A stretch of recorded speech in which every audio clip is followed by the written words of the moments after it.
Hi, in front of me I have HUAWEI Watch GT 2 Classic, and I'm gonna show you how to change the screen brightness on this device. Let's start by pressing the upper button to wake up the screen, and now let's press it again to open the menu. Here scroll all the way down and tap on Settings. Now in Settings find Display and tap on it, and here scroll down, tap on Brightness, and now you can swipe up and down to select the level of brightness. For example, let's select 1. As you can see, screen got dimmed. Now let's select 5. You can also select Auto if you want. And that's how you change the screen brightness on this device.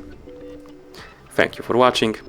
If you found this video helpful, remember to subscribe to our channel and leave the like on the video.